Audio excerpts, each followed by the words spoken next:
C'est l'heure du journal de la mi-journée sur RTI 1. Bonjour et bienvenue. Voici les titres. En Côte d'Ivoire, les échanges hier à la primature dans la commune du Plateau entre le Premier ministre Patrick Hachi et la présidente directrice générale du Fonds d'investissement climatique. Mafalda Duarte a présenté sa structure au chef du gouvernement ivoirien et dressé le bilan de ses activités. Toujours en Côte d'Ivoire, bientôt la construction d'un centre d'accueil et de prise en charge des victimes de violences basées sur le genre à Duékoué, dans la région ouest. Annonce faite par l'organisation non gouvernementale Bloom. 1 milliard de francs CFA collectés récemment lors d'un gala de charité. Enfin, la Banque mondiale suspend son cadre de partenariat avec la Tunisie après les violences sur les ressortissants subsahariens. Tout d'abord, l'actualité en Côte d'Ivoire. Le Premier ministre Patrick Hachi a reçu en audience hier la présidente directrice générale du Fonds d'investissement climatique. Mafalda Duarte a présenté sa structure au chef du gouvernement ivoirien et fait le point sur ses différentes activités. Les entretiens se sont déroulés à la primature dans la commune du Plateau. Les précisions de Franck Kouadio. Rencontre stratégique cet après-midi à la primature au Plateau. La directrice générale des fonds d'investissement climatique à Abidjan pour un sommet de 4 jours relatif à l'impact de ce mécanisme sur les politiques de résilience de plusieurs États face aux affres du changement climatique, a rencontré cet après-midi le Premier ministre Patrick Hachi, accompagné du ministre de l'Environnement et du Développement durable de Côte d'Ivoire, Jean-Luc Assi. Une rencontre jugée enrichissante. Il est vraiment bien informé, il est au courant, il y a une vision très claire de ce qu'il est nécessaire à faire globalement et ici au Côte d'Ivoire aussi. J'étais très impressionnée. On organise ici un grand événement de partage de connaissances, des expériences et connaissances dans le cadre des investissements qu'on a appuyés dans le continent africain, dans le secteur des forêts, mais aussi de résilience au changement climatique. Il y a vers 20 pays d'Afrique qui sont là et qui viennent partager ces expériences. Les fonds d'investissement climatique sont un accompagnement financier de plusieurs programmes, dont celui de la conservation forestière et du mécanisme RED+. La BAD, Banque africaine de développement, est l'une des agences d'exécution de ces fonds, en abrégé FIC. Toujours en Côte d'Ivoire, la lutte contre les violences basées sur le genre. L'organisation non gouvernementale Bloom a offert récemment un gala de charité. Objectif, collecter 1 milliard de francs CFA pour la construction d'un centre d'accueil et de prise en charge des victimes de violences basées sur le genre. Cette structure sera construite à Duékoué, dans la région ouest du pays. Khalil Diomandé et Franck Kouadio. L'ONG Bloom marque un pas de géant dans sa lutte contre les violences basées sur le genre. L'objectif de ce dîner-gala est de mobiliser plus de 1 milliard pour la construction d'un complexe social dénommé le village Bloom au profit des victimes de VBJ. Il sera bâti sur une superficie de 4000 m² et comprendra un centre d'accueil et de transit d'une capacité de 50 lits, un espace médical avec maternité, un incubateur pour l'autonomisation des survivantes de VBG et une clinique juridique. C'est la région du Guémont, plus précisément la ville de Duékoué, qui abritera cette infrastructure car en 2018 déjà, l'on y dénombrait 536 cas de VBG, le pic le plus élevé dans le pays. Grâce à vous ce soir, des vies peuvent être changées, des femmes peuvent retrouver goût à la vie, un espoir, une lueur d'espoir. Avec le village Bloom, que votre générosité, votre élan de cœur ce soir permettra de construire, nous n'assisterons plus à ce genre de drame. En 2022, plus de 5114 cas de VBG ont été enregistrés. Des chiffres évocateurs qui suscitent l'engagement de personnalités publiques et autres anonymes. Le conseil régional du Guémont, principal bénéficiaire du projet, offre Un site de 5000 m² pour la réalisation de l'ouvrage. C'est une façon de marquer l'approbation de la région du Guémont, qui verra désormais toutes ces victimes la prise en charge. Les violences faites à ces personnes fragiles, que sont nos mamans, nos filles, sont d'une gravité extrême. Et lorsqu'une ONG comme l'ONG Bloom prend de son temps pour s'occuper, pour donner un peu d'amour, un peu de solidarité à ces ONG-là, eh bien nous, les acteurs de développement, nous avons le devoir de participer. Nous ne pouvons qu'encourager et soutenir des organisations telles que l'ONG Bloom qui travaillent à reconstruire les victimes et à leur redonner de l'espoir en un avenir meilleur. Ensemble, nous ferons le chemin au nom de la solidarité. Plusieurs acteurs dévoués pour cette cause ont été distingués lors de cette soirée de gala. À l'épée, dans la région sud du pays, des machines à coudre et autres équipements pour salon de coiffure offerts récemment à 70 femmes. C'est un don de la Fédération des organisations non gouvernementales de développement. Objectif, favoriser l'autonomisation économique des femmes. À noter également que les 70 bénéficiaires ont suivi une formation couture et coiffure. Les précisions de Didier Nguessan.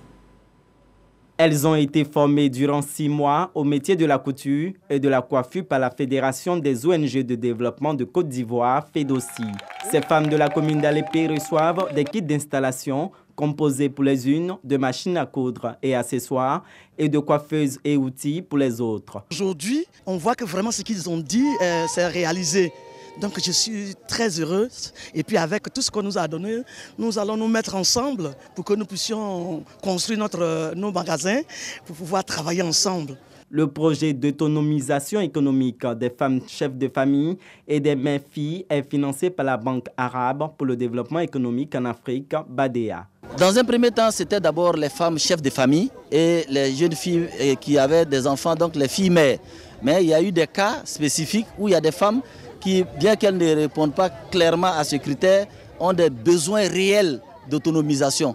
Donc ces 3 éléments, nous avons mis ensemble pour retenir les bénéficiaires de ce projet. Et nous allons identifier les zones d'installation et leur apporter des appuis, puisque les formatrices, il y a 2 lots de formatrices, il y en a qui venaient d'Abidjan et il y a d'autres qui sont sur place à Alépée, qui pourront les encadrer si elles ont des difficultés. Ce projet vient à point nommé, car pour ma part, c'est un projet qui épouse la vision du président, son excellence Alassane Ouattara. Nous, au niveau de la mairie, je pense que nous saurons faire l'essentiel pour pouvoir installer ces braves bénéficiaires. Les bénéficiaires sont au nombre de 70.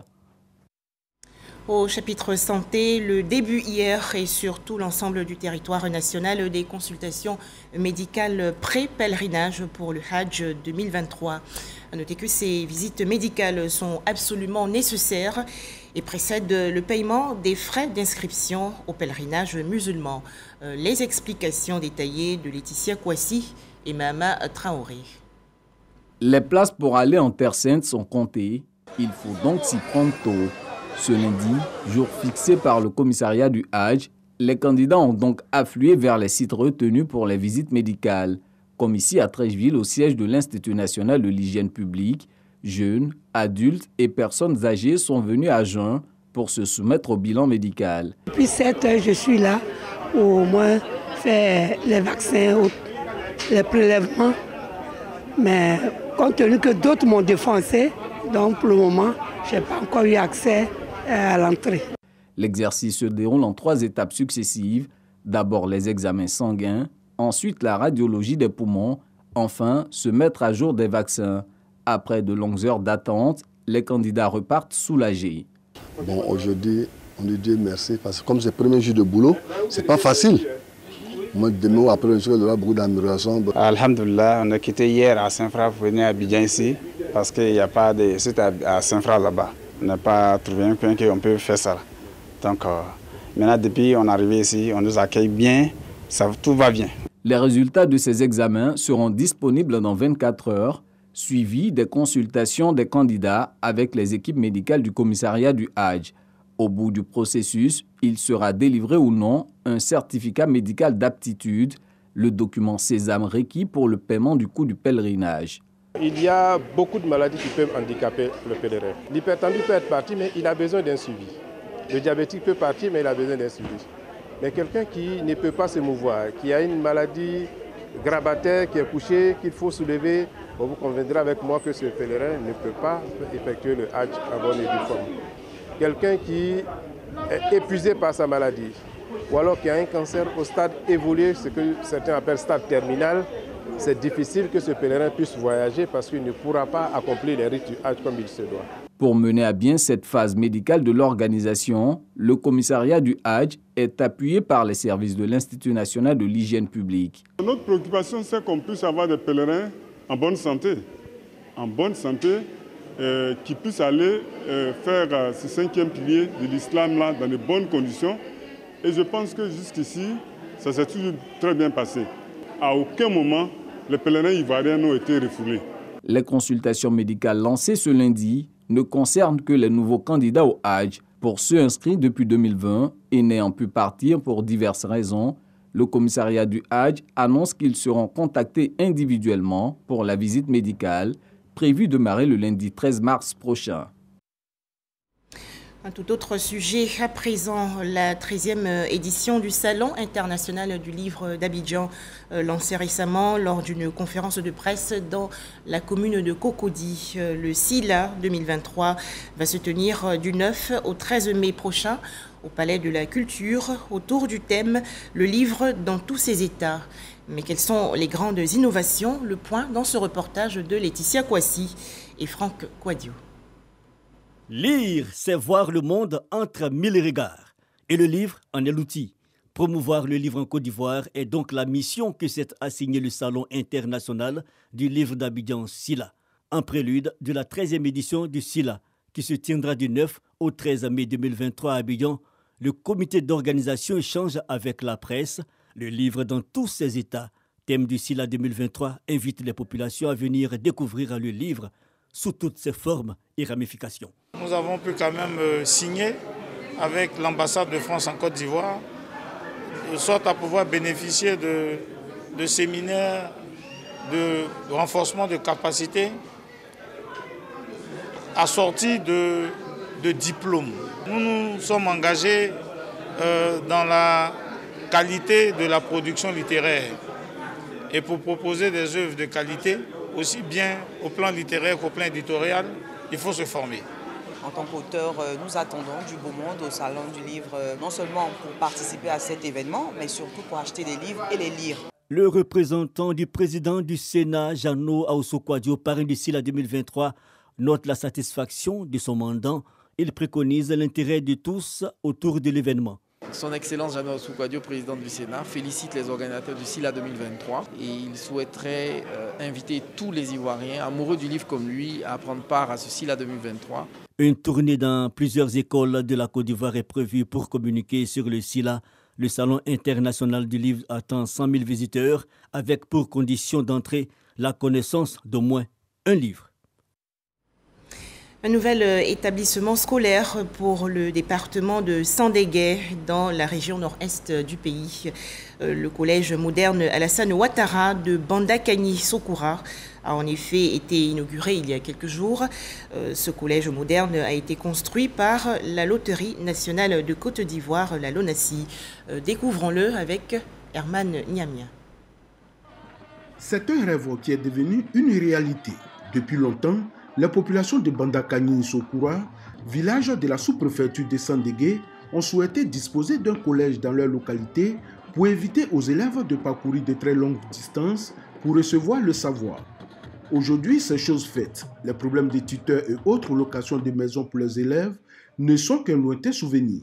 Le village vient de bénéficier d'un collège de proximité baptisé Collège moderne Alassane Ouattara de Bandakani Sokura, grâce à la fondation LONASI qui l'a aussi équipé. Le choix du nom du président de la République sur le collège n'est pas fortuit.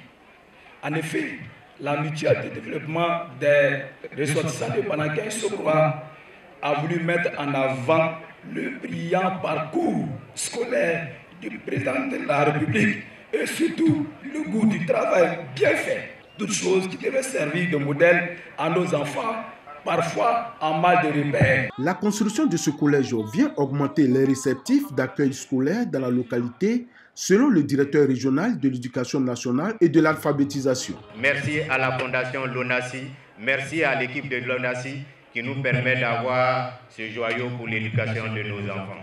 Le ministre-gouverneur du district autonome d'Izanzan, parrain de la cérémonie, a d'abord rendu un hommage au président de la République, sans qui cet établissement n'aurait pas vu le jour, avant de se réjouir que les enfants pourront apprendre désormais sur place. Désormais, vos enfants vont aller au collège près de vous, sous vos yeux. Ainsi, vos filles seront moins vulnérables face aux prédateurs sexuels. Dr Touré Souleymane, qui a profité de l'occasion pour offrir 150 tables bancs pour l'équipement des salles de classe, a exhorté les populations à prendre soin de l'établissement et des équipements reçus.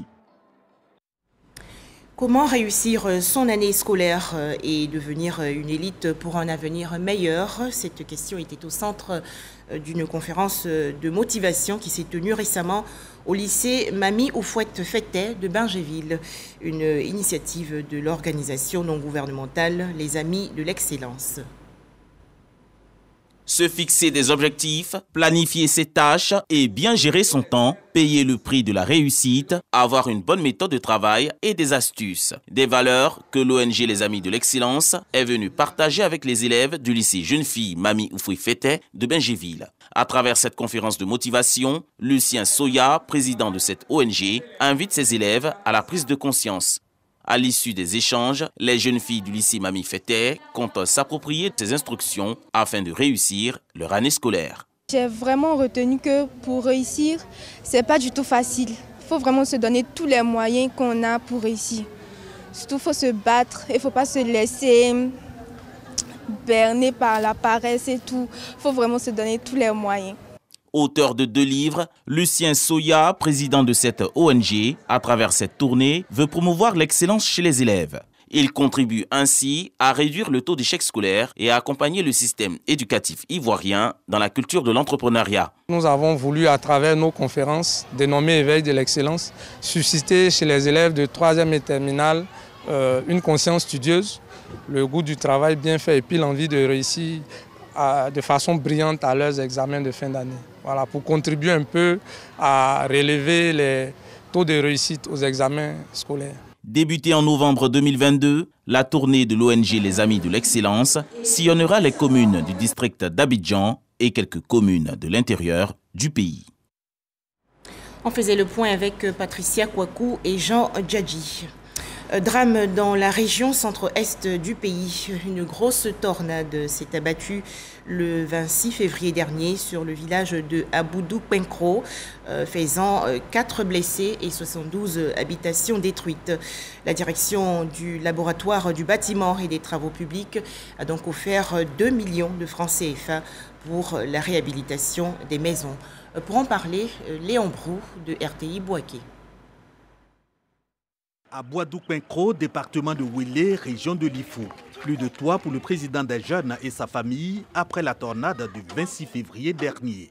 Idem pour 30 ménages sur la centaine de sinistrés, dont 4 ont vu leur maison entièrement rasée. Même ce handicapé moteur n'est pas épargné. Quand le vent a détruit la maison, je dors dans la cuisine. Je ne suis pas à l'aise. J'ai mal partout. Nous, on est en bas de Yapatam, on est en train de manger avec mes amis. Les mamans aussi sont dans la cuisine. D'ici, nous, on voit la patam tomber. Donc, nous, on courait pour sortir ici. On voit en haut aussi, on voit que tout l'a quitté.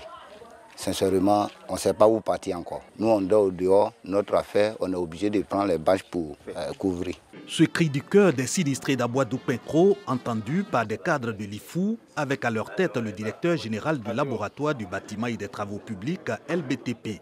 Conduit par le préfet de Ouélé, ils font don de plus d'1 500 000 francs CFA aux populations, avec la consigne claire d'investir 1 million de francs CFA dans la réhabilitation des maisons impactées. On a la liste de tous les sinistrés. En fonction du degré de dégâts, nous allons répartir cette somme au niveau de tout le village. On ne pouvait pas se mettre en marge de la souffrance de nos parents. Nous avons fait le triste constat et nous avons porté notre assistance du mieux qu'on peut. Je pense que c'est dans la solidarité que nous pouvons avancer. Cette rencontre a aussi l'occasion pour tirer la sonnette d'alarme sur la saison des pluies et les éventuels dégâts subséquents, comme pour inviter les populations à se mettre à l'abri des sinistres. Nous sommes à l'entame de la saison pluvieuse. Les populations doivent s'accommoder à cette nouvelle donne, afin d'éviter les zones à risque et également d'habiter les constructions précaires. Survenue entre 18h et 19h le 26 février dernier, la tornade aura fait 0 mort et 4 blessés, puis impacté un peu moins de 100 familles, soit environ 700 personnes sur les 1500 habitants d'Aboua-Doukpenkro. Encourager les jeunes à entreprendre, c'est l'objectif du projet Jeunes de valeur. Une conférence a donc été organisée récemment à Yamoussoukro, dans la région centre du pays.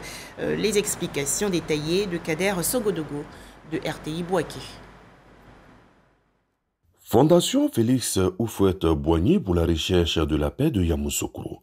Des jeunes issus des localités de San Pedro, Man, Diokwe, Gagnoua et Yamoussoukro sont en conférence régionale pour ressortir les causes profondes qui ont amené la jeunesse à se départir de la paix et de la cohésion sociale.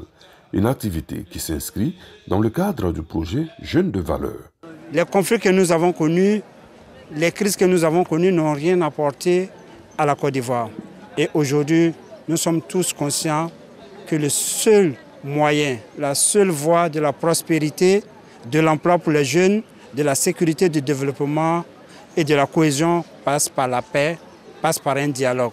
Un manifeste retraçant les difficultés de cette jeunesse et les voies et moyens pour les solutionner est remis aux autorités présentes qui, en retour, sont appelées à participer au diagnostic. Pour cette conférence nationale, nous tenons à dire merci pour le choix de notre ville, la ville du président Félix Houphouët-Boigny, l'homme qui a passé toute sa vie à prôner la paix, à faire de la paix sa seconde religion. En tant que jeune, en tant que le premier responsable des jeunes de Yamoussoukro, c'est un sentiment de fierté. La paix est le facteur sans lequel il ne peut rien avoir comme développement, comme émergence dans un pays. Et voir les jeunes de cette frange-là, qui embrassent donc ces valeurs, nous ne pouvons qu'être heureux en tant que parents et surtout en tant qu'autorité. Après les conférences régionales de Korogo et de Yamoussoukro, place à présent à la conférence nationale prévue pour le 25 mars 2023 à Abidjan pour une jeunesse responsable et soucieuse de son avenir. Le projet Jeunes de valeur est mis en œuvre par la Fondation Frédéric Ebert grâce à un financement de l'Union européenne. Un mot à présent sur les journées sportives et culturelles organisées les 4 et 5 mars dernier par le ministère de la fonction publique. Événement visant à renforcer les liens entre les agents. Au programme, des séances de fitness, des compétitions de maracana et autres jeux de société. Séances de fitness, compétitions de maracana, de handball, de jeux de dames et de volleyball. C'est la journée sportive et culturelle des agents du ministère de la fonction publique, une initiative de la MAFOP, la mutuelle des agents du dit ministère.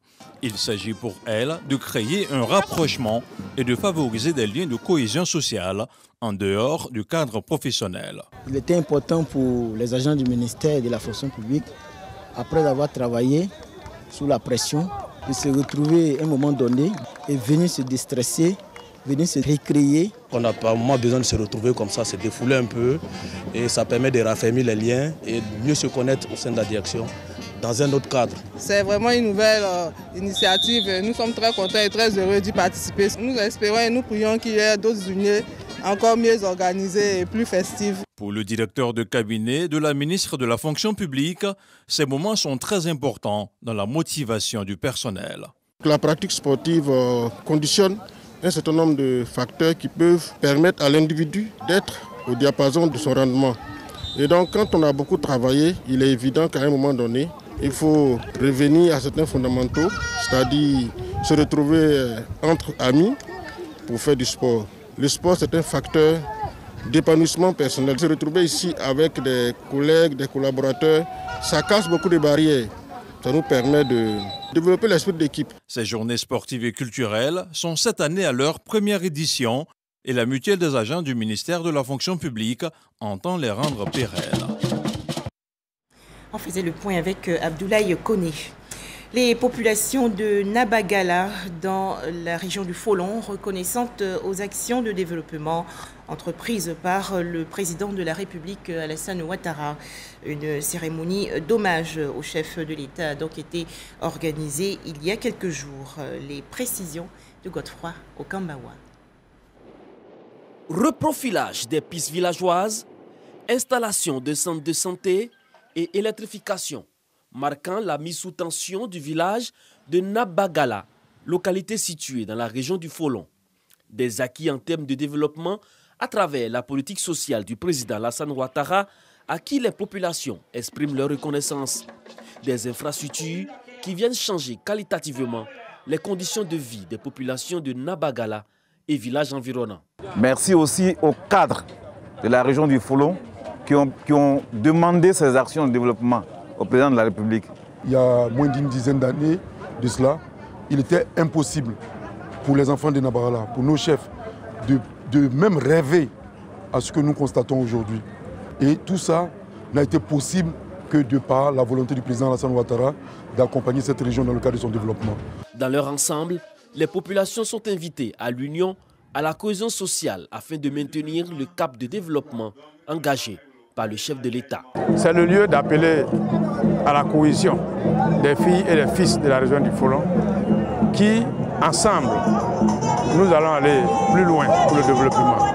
En présence des autorités préfectorales et administratives, les initiateurs de cette rencontre ont réaffirmé aux populations la détermination du gouvernement à poursuivre les efforts de développement pour leur bien-être. La 6e édition du Salon de l'immobilier d'Abidjan. Au menu, la présentation des offres de logement et opportunités d'investissement. C'est avec l'enseigné Bakayoko.